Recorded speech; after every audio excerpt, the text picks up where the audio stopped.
I know that I said the subject of this video has claimed 600 lives, but I was mistaken. Gustav has only a 300 body count, which I will get into later on why that could be sketchy. I think what happened was I read an article with that number and didn't even think twice to look at other stuff. Though that is lower than the Champawat tiger, I am going to get this out of the way now. This is a picture of Gustav.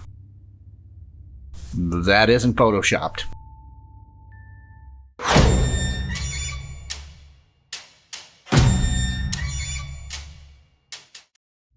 Here's a scary thought. There once was a species of crocodile that can run on land. Fossils found in Brazil of a deep-snouted crocodile suggest that the species could gallop on land like a horse as well as swim. But they lived during the Cretaceous period and died off, so no need to worry. The Nile crocodile is one of the largest reptiles on Earth. They are found in Africa in marshlands, rivers, and lakes. Though they are named after the Nile River, they can be found outside the Nile. They can grow up to 20 feet in length and weigh up to 500 pounds. Like all crocodiles, Nile crocodiles have a bite force strong enough to break concrete, which means that if it grabs a hold of you, it would shatter bones and tear organs. They are natural ambush predators, using the water to hide their approach and swiftly attacking. Smaller ones eat fish, crabs, and larger ones will go after large prey like zebra and small hippos. Like all crocodiles, the Nile crocodile never stops growing. As it gets bigger, it has to find bigger and bigger prey in order to survive. Also, as they age, they will lose teeth. Sooner or later, they will starve to death if they haven't been killed by other means, so we really do not know the lifespan of crocodiles. But it's estimated that they live past 100 years old.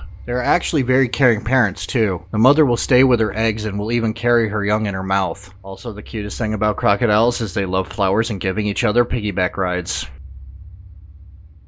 Now it's time for me to butcher some names. Deep within Burundi lies the Ruzizi River, which links to Lake Tanganyika. Within the system lived a huge crocodile that would become known as Gustav. Named by Patrice Faye, Faye has been studying Gustav since the 1990s. No one has ever gotten close to Gustav to know how long or how much he weighs, but the estimate is over 18 feet long and weighing 2,000 pounds. Because of his size, his hide is very tough. He is scarred from the many times that he has been shot at, including an unsubstantiated report that he was hit with a grenade launcher. But his size has a huge drawback. Because he is so large, he can't go after agile prey because they see him coming. So he has had to hunt hippos, wildebeests, and in some cases humans. At first, those who observed him thought he was at least 100 years old, but crocodiles around that age are missing a lot of their teeth. Gustav had all of his teeth, which means he was at least 65 years old.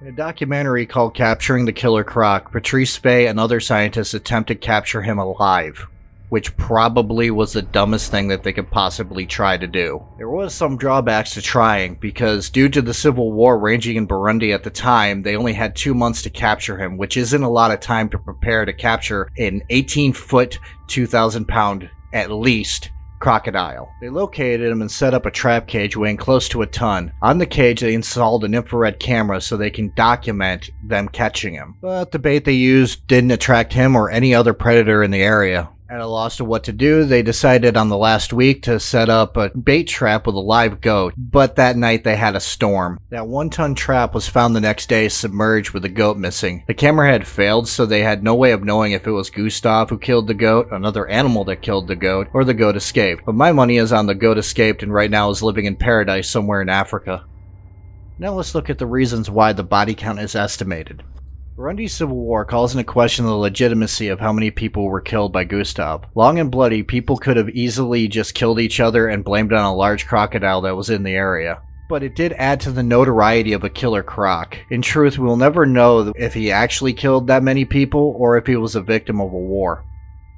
Hunting the Killer Croc was not the only film that Gustav inspired. He actually inspired a horror movie called Primeval. The movie follows the typical horror movie tropes, but instead of a slasher killing people, a group of people following a reporter get attacked by the subject of their story. The movie stars Dominic Purcell and Orlando Jones, directed by Michael Katelman. It was released in theaters on January 12, 2007. As of right now, it has a 19% on Rotten Tomatoes, which means it's probably not a very good movie. Though I can't substantiate the claim, I'm pretty sure that Lake Placid was inspired by Gustav in some way, even though the crocodile in there is a saltwater crocodile and not a Nile crocodile.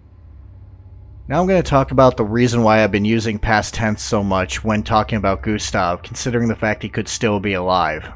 Gustav was last seen in 2019. While it isn't uncommon for him to go long periods without being seen, this time there are reports he was killed, but these reports have no real proof behind them. So he either moved on to a different place or died naturally, or he was killed. But personally, I like to think that he probably decided to retire from killing humans, because he is around 65 years old. I personally think that he's probably dead, but what do I know? I'm just a YouTuber with a really small following. But while it's unknown if he had been killed or died of old age, the next subjects we do know were killed. The story inspired the movie The Ghost in the Darkness, The Lions of Tsavo.